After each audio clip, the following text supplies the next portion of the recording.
লক্ষ্য করছি হঠাৎ ভোরে শিরশিরে বাতাসে দেহমন শিউরে উঠছে। খুব সকালে মৃদু কুয়াশায় ঢেকে গেছে সারা মাঠ। সোনালি রোদে ঘাসের ডগায় শিশিরের ঝিকিমিকি। এগুলো দেখে বোঝা যায় এসে গেছে শীতকাল, মুমিনের ইবাদতের বসন্তকাল। ইন্নাল্লাহা ওয়া মালাইকাতাহু ইউসাল্লুনা আলান নবী ইয়া আইয়ুহাল্লাযীনা আমানু সাল্লু আলাইহি ওয়া সাল্লিমু তাসলিমা। আল্লাহুম্মা সাল্লি আলা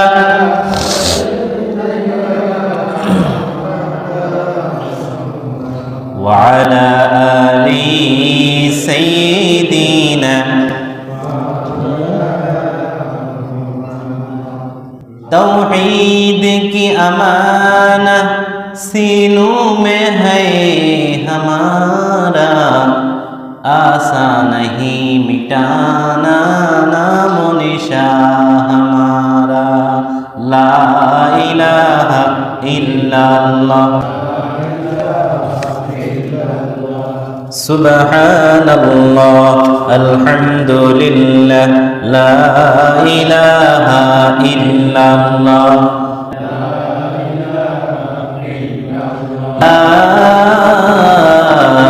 इलाहा इल्लल्लाह मुहम्मदुर রাসূলুল্লাহ সাল্লাল্লাহু আলাইহি ওয়াসাল্লাম। আমরা লক্ষ্য করছি হঠাৎ ভোরে শিরশিরে বাতাসে দেহমন শিউরে উঠছে। খুব সকালে মৃদু কুয়াশায় ঢেকে গেছে সারা মাঠ। সোনালি রোদে ঘাসের ডগায় শিশিরের ঝিকিমিকি। এগুলো দেখে বোঝা যায় এসে গেছে শীতকাল, মুমিনের ইবাদতের বসন্তকাল। প্রকৃতির চলমান ধারায় ও বৈচিত্র্যময় ঋতুচক্রের পালা বদলে যে শীতের মৌসুমটি আমাদের মাঝে এসেছে, এটি আমাদের হৃদয়ে অন্যরকম একটি অনুভূতির সঞ্চার করে। এই শীত এসেছে, পাশাপাশি নিয়ে এসেছে আমাদের জন্য আল্লাহ রাব্বুল আলামিনের পক্ষ থেকে বিভিন্ন ধরনের রং বেরঙের শাক সবজি, খেজুরের রস, খেজুরের গুড়, বিভিন্ন ধরনের সুস্বাদু সবজি। এবং এই শীত ইমানদারের জন্য, মুমিনের জন্য ইবাদতের এক বসন্তকাল। বিভিন্ন দেশে ঋতু হচ্ছে দুটো, একটা শীত আর একটা গরম। মূলত ঋতু এই দুটোই, যে শীতকাল আর গ্রীষ্মকাল, গরমকাল। কিন্তু আমরা বাংলাদেশে চমৎকার এমন একটি দেশে আল্লাহ রাব্বুল আলামিন আমাদেরকে পাঠালেন, যেখানে একটি দুইটি নয় 6টি ঋতু পাওয়া যায়। আর সবগুলো ঋতুর মধ্যে সবচেয়ে আরামের ঋতু হলো বসন্তকাল। কোন কাল?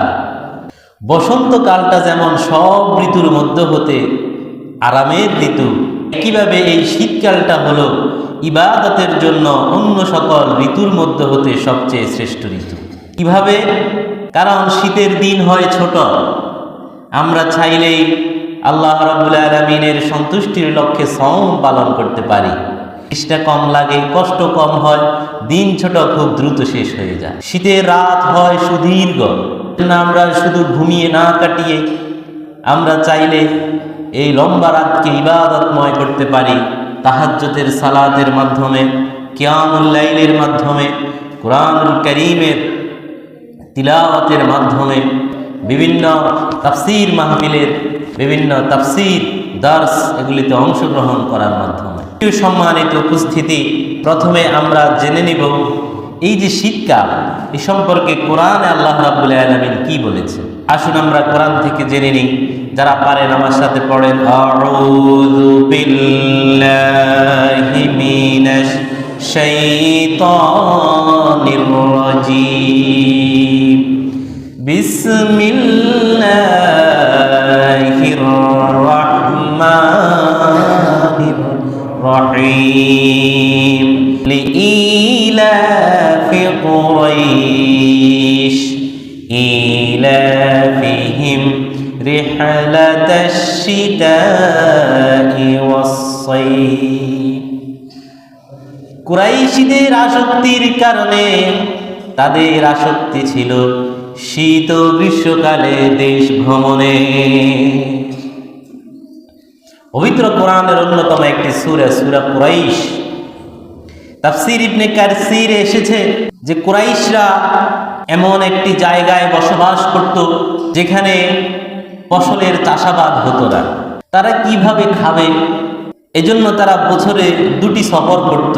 শীতকালে তারা ইয়েমেনের দিকে যেত আর গ্রীষ্মকালে তারা সিরিয়ার দিকে যেত, এবং তারা যেগুলি উৎপন্ন করে, যে সকল পশু পাখি পালন করে, এগুলো থেকে কিছু অংশ তারা এই দেশগুলোতে গিয়ে বিক্রি করে, এবং যে সকল জিনিস তাদের দেশে পাওয়া যায় না ওই জিনিসগুলো তারা ওই সকল দেশ থেকে নিয়ে আসে। এভাবেই তারা তাদের জীবন যাপন করত। বছরে 2টো ভ্রমণ করার জন্য সবচেয়ে যে জিনিসটা গুরুত্বপূর্ণ সেটা হলো রাস্তার নিরাপত্তা। মানুষের জন্য 2টো জিনিস আমরা মৌলিকভাবে চাই। 1 নাম্বার হলো আমাদের বেঁচে থাকতে হলে খেতে হয়, ছাড়া থাকা যায়। দ্বিতীয়ত আরেকটি হলো নিরাপত্তা। যদি আমরা নিরাপদ না থাকি তাহলে আমাদের জীবন যাপনে শান্তি আসে। আল্লাহ রাব্বুল আলামিন বলেন, ফালইয়াবুদু রাব্ব হাযাল বাইত আল্লাযী আত'আমাহুম মিন জু' ওয়া আমানাহুম মিন খাউফ। কুরাইশদের উদ্দেশ্য করে আল্লাহ বলেন, সুতরাং তাদের উচিত এই ঘরের মালিকের ইবাদত করা, যিনি তাদেরকে খাবার দিলেন ক্ষুধায় এবং তাদেরকে নিরাপদ রাখলেন ভয়ভীতি থেকে। আপনারা ইতিমধ্যেই জানেন, এর আগের সূরা ফিলের মধ্যে উল্লেখিত আছে আব্রাহা নামক এক স্বৈর শাসক যে পবিত্র কাবা ঘর ধ্বংস করতে চেয়েছিল। আল্লাহ রাব্বুল আলামিন তার পক্ষ থেকে সৈন্যবাহিনী পাঠালেন না, তিনি কিছু পাখি পাঠালেন যেগুলোর পায়ে ছিল পোড়ামাটির কঙ্কর। তারা একটা একটা করে নিক্ষেপ করলো, গোটা আব্রাহার বাহিনী ধ্বংস হয়ে গেল। এটা দেখে তৎকালীন সময়ে সারা পৃথিবীর মানুষের মনে এই কুরাইশ বংশের জন্য, এই কাবার খাদেমদের জন্য তাদের মনে একটা সম্মানের জায়গা তৈরি হয়ে গেল। এজন্য তখন পরিস্থিতিটা এমন ছিল, কোনো মানুষ শান্তিতে বসবাস করতে পারত না।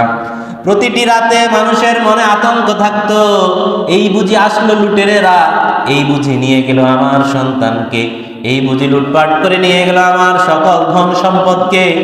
যখন সারা পৃথিবীর সকল মানুষ ভয়ে আতঙ্কে জীবন যাপন করত, আল্লাহ রাব্বুল আলামিন তখন রক্ষা করে দিলেন।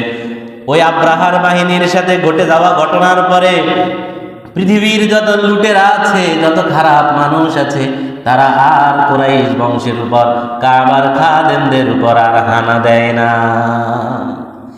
এবং তারা যখন তাদের বাণিজ্যিক কাফেলা নিয়ে ইয়েমেনে যায়, সিরিয়ায় যায়, এই ব্যবসা বাণিজ্য করার জন্য তারা পৃথিবীর এদিক সেদিক যায়, সকল কাফেলায় আক্রমণ হয়, কিন্তু কুরাইশীদের কাফেলায় আক্রমণ হয় না। আল্লাহ বলেন, যেই রব তোমাদেরকে নিরাপত্তা দিলেন, যেই রব তোমাদেরকে ক্ষুধায় খাবার দিলেন, আল্লাহ বলেন তাদের উচিত হলো সেই রবের ইবাদত করা। এখন রব কি শুধু কুরাইশদেরকে ক্ষুধায় খাদ্য এবং ভয়ভীতি থেকে নিরাপত্তা দিলেন, নাকি আমাকে আপনাকেও দিয়েছেন? আমাদেরকে দিছেন না? আল্লাহ রাব্বুল আলামিন খোঁটা দিয়ে বলেন সূরা ওয়াকিআ, আফারাআইতুম মা তাহরুসুন আআনতুম তাজরাউনাহু আম নাহনুজ যারিউন। ও কৃষকেরা, তোমরা যে ফসল বপন করো, তোমরা কি দেখো না এই ফসল থেকে বীজ অঙ্কুরোদ্গম করে কে? একটি বীজ থেকে শস্য কে দেয়? তোমরা চাষাবাদ করো, তোমরা কি সেখান থেকে ফল ফসল উৎপাদন করো, নাকি আমি আল্লাহ রাব্বুল আলামিন করি? কি ব্যাপার কৃষকেরা? আপনি যে ফসল রোপণ করছেন, একটা দুইটা ধান আপনি লাগান, আপনি 2 কেজি ধান লাগান, সেখান থেকে আপনার 1 বছরের খোরাকি কে দেয়? কথা বলে না, কে দেয়? ফালইয়ানজুরিল ইনসানু ইলা তাআমিহি।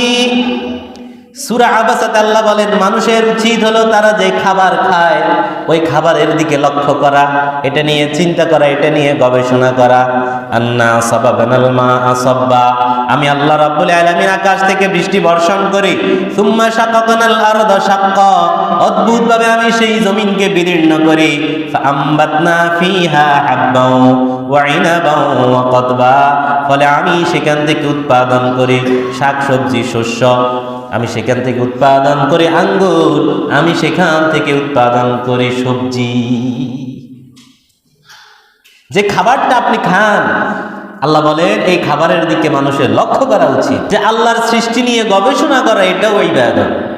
আল্লাহর সৃষ্টি নিয়ে গবেষণা করা কি ইবাদত, এবং এই ইবাদতটা যারা করে তারাই আল্লাহর নিকটবর্তী হয়ে যায়। তারা বলে ওঠে, রব্বানা মা খালাকতা হাযা বাতিলা, আল্লাহ আপনি কোনো কিছুই অনর্থক সৃষ্টি করেননি। এক লোক চিন্তা করলো, আচ্ছা আল্লাহ মশাটা কেন বানালেন? এই মশার জ্বালায় কোনো শান্তি নেই, ঘুমাতে যাব ঘুমাতে পারি না, এই মশাটা আল্লাহ রাব্বুল আলামিন কেন বানালেন? চিন্তা করতে করতে সে দেখলো, এমন সময় একটা লোক একটা মশার যে কয়েন, ওইটা কয়েন হাতে করে নিয়ে যাচ্ছে। তার চিন্তা পাল্টে গেল, এই যে পৃথিবীতে কত ধরনের কয়েল আছে, এরপরে এখন তো বের হয়েছে ইলেকট্রিক মাধ্যমে পানি জাতীয় মেডিসিন থাকে। এই যে এই শুধু মশা থেকে প্রতিরোধের জন্য পৃথিবীতে কত শত মশারি তৈরি হয়েছে, কত শত কয়েন তৈরি হয়েছে, কত শত মেডিসিন তৈরি হয়েছে, এগুলোকে কেন্দ্র করে কত হাজার হাজার মানুষের কর্মসংস্থানের ব্যবস্থা হয়েছে। আল্লাহর একটা নগণ্য সৃষ্টি মশা, এই মশার মাধ্যমে লক্ষ মানুষের রিজিকের ব্যবস্থা হয়েছে। প্রিয় ভাইরা আমার, আল্লাহ রাব্বুল আলামিনের সৃষ্টি নিয়ে গবেষণা করা দরকার। এই যে আল্লাহ রাব্বুল আলামিন কিছুদিন আগে গরম দিলেন, এখন শীত। এই যে শীত কে দিল, গরম কে দিল, একবার দিন হয় একবার রাত হয়, এগুলো কে করেন? এটা নিয়ে মানুষের চিন্তা গবেষণা করা উচিত। মানুষ যে খাবারটা খায়, এই খাবারটা কোথা থেকে আসলো, কিভাবে উৎপন্ন হলো, কে এই খাবারগুলো উৎপাদন করলেন? মানুষ যে জমিনে বসবাস করে, জমিন নিয়ে চিন্তা গবেষণা করা উচিত। সামান্য একটি মাটির চাকা ভাসাতে পারি না, কিভাবে আল্লাহ রাব্বুল আলামিন এই জমিনটাকে ভাসিয়ে রাখলেন? খুঁটি ছাড়া আমরা একটি টেবিল, একটি চেয়ার দাঁড় করাতে পারি না, কিভাবে আল্লাহ রাব্বুল আলামিন সুবিস্তীর্ণ আকাশ দাঁড় করিয়ে রাখলেন? এগুলো নিয়ে মানুষের গবেষণা করা উচিত, চিন্তা করা উচিত। চিন্তা গবেষণা যারা করবে তারা রাতের অন্ধকারে, পৃথিবীর সবাই যখন ঘুমে নিমগ্ন থাকবে, ওই লোকটা সেজদায় পড়ে আল্লাহ রাব্বুল আলামিনের দরবারে কাঁদবে। রাব্বুল আলামিন কত শত নিয়ামত দিয়ে আপনি আমাদেরকে, ওগো আল্লাহ শুকর তোমার। এই যে শীত কোথা থেকে আসে, গরম কোথা থেকে আসে? সহিহ মুসলিমের মধ্যে এসেছে, জাহান্নামের আগুন আল্লাহকে বলছে, ক্বালাতিন নারু রব্বি আকালা বা'দি বা'দান ফাআযান লি আতানাফাস। জাহান্নামের আগুন আল্লাহকে বলছে, রব্বুল আলামিন আপনি যে আগুন সৃষ্টি করেছেন, জাহান্নামের আগুন এক অংশ অন্য অংশকে খেয়ে ফেলছে। আবার জাহান্নামের শীতল অংশ আছে, শীতের তীব্রতা, আগুনের ভয়াবহতা। জাহান্নাম আল্লাহকে বলছে, আল্লাহ এগুলো যেন একটা আরেকটাকে খেয়ে ফেলছে, এক অংশ যেন আরেক অংশকে ঘাস করে ফেলছে। ফাআযান লি আতানাফাস, রব্বুল আলামিন আপনি আমাকে অনুমতি দেন যাতে আমি নিঃশ্বাস ফেলতে পারি। فأذن لها بنفسين نفس في الشتاء ونفس في الصيف। আমের আবেদন আল্লাহ রাব্বুল আলামিন গ্রহণ করলেন। গ্রহণ করার পর আল্লাহ তাকে অনুমতি দিলেন 2 বার নিঃশ্বাস ফেলা। রাসূলুল্লাহ সাল্লাল্লাহু আলাইহি ওয়াসাল্লাম বলেন, ফামা ওয়াজাদতুম মিন বারদিন আও জামহারিরিন ফামিন নাফাসি জাহান্নাম ওয়ামা ওয়াজাদতুম মিন হাররিন আও হারুরিন ফামিন নাফাসি জাহান্নাম। তোমরা যে শীতকালে শীতের যে তীব্রতা তোমরা অনুভব করো, এই শীতের তীব্রতার উৎস হলো জাহান্নামের শীতল অংশের নিঃশ্বাস। তোমরা যে গরমকালে গ্রীষ্মকালে গরমের তীব্রতা অনুভব করো, গরমের উষ্ণতা অনুভব করো, এই গরম হলো জাহান্নামের উষ্ণ অংশের নিঃশ্বাস। ভাইয়েরা আমার, এই যে রাসূলের হাদিস থেকে আমরা জানলাম গরমটা আমরা অনুভব করি, এটা হলো জাহান্নামের উষ্ণ অংশের নিঃশ্বাস। আবার যে শীতটা আমরা অনুভব করি, এটা হলো জাহান্নামের শীতল অংশের নিঃশ্বাস। এবার একটু চিন্তা করেন, গভীরভাবে বাড়িতে গিয়ে চিন্তা করবেন, এই যদি হয় নিঃশ্বাস যেটা আমাকে কোট জাম্পার কম্বলের নিচে নিয়েও কাঁপায়, এটা যদি হয় জাহান্নামের নিঃশ্বাস, যে নিঃশ্বাসের কারণে গ্রীষ্মকালে গায়ে জামা রাখা যায় না, যে নিঃশ্বাসের কারণে শীতকালে কাঁথা কম্বল গায়ে দিয়েও কাঁপি, চিন্তা করতে হবে যে জাহান্নামের নিঃশ্বাস এত তীব্র, ওই জাহান্নামের আগুন কত ভয়ঙ্কর হবে, ওই জাহান্নামের শীতল অংশ কত তীব্র হবে। এই চিন্তা থেকে জাহান্নামের আগুন থেকে, জাহান্নামের শীতল অংশ থেকে আল্লাহ রাব্বুল আলামিনের কাছে আশ্রয় চাইতে হবে। আল্লাহুম্মা আজুরনি মিন জামহারিরি জাহান্নাম। আল্লাহ, আপনি আমাদেরকে জাহান্নামের শীতল অংশ থেকে রক্ষা করুন। আল্লাহুম্মা আজিরনি মিনান নার। আল্লাহ, আপনি আমাদেরকে জাহান্নামের আগুন থেকে মুক্ত করুন। বেশি বেশি এই দোয়াগুলো করতে হবে। পাশাপাশি এমন কোনো কাজ করা যাবে না যে কাজ করার দ্বারা আমি জাহান্নামের দিকে এগিয়ে যাব। বিপরীতে এমন সকল কাজ করতে হবে যে কাজগুলো করার দ্বারা জাহান্নাম আমার থেকে দূরে চলে যাবে। এখন আসেন, এমন কি কাজ আছে যে কাজ করলে জাহান্নাম আমাদের থেকে দূরে চলে যায়? রাসূলুল্লাহ সাল্লাল্লাহু আলাইহি ওয়াসাল্লাম জানান, মান সামা ইয়াওমান ফি সাবিলিল্লাহি বা'দাল্লাহু ওয়াজহাহু আনিন নারি 70 খরিফা। সহিহ বুখারীর হাদিস, রাসূল বলেন, যে ব্যক্তি আল্লাহ রাব্বুল আলামিনের সন্তুষ্টির জন্য শুধুমাত্র একদিনের জন্য রোজা রাখবে, আল্লাহ রাব্বুল আলামিন তার থেকে জাহান্নামকে 70 বছরের দূরত্বে সরিয়ে নেবে। জাহান্নাম তার থেকে দূরে চলে যাবে। সেই রোজা রাখার, জাহান্নাম থেকে দূর করার সুবর্ণ সুযোগ হলো এই শীতকাল। বলেন ভাইয়েরা, দিন কি বড় না ছোট? দিন কি বড় না ছোট? খুব বেশি গরম না ঠান্ডা? তৃষ্ণা কি কম লাগে না বেশি লাগে? তো রোজা রাখাটা কি সহজ না কঠিন? সহজ। এই সুযোগ আমরা মিস করব না। আল্লাহ রাসূল সাল্লাল্লাহু আলাইহি সাল্লাম সোমবার এবং বৃহস্পতিবারে রোজা রাখতেন, কারণ সোমবার এবং বৃহস্পতিবারে মানুষের আমলগুলো আল্লাহ রাব্বুল আলামিনের কাছে উঠানো হয়।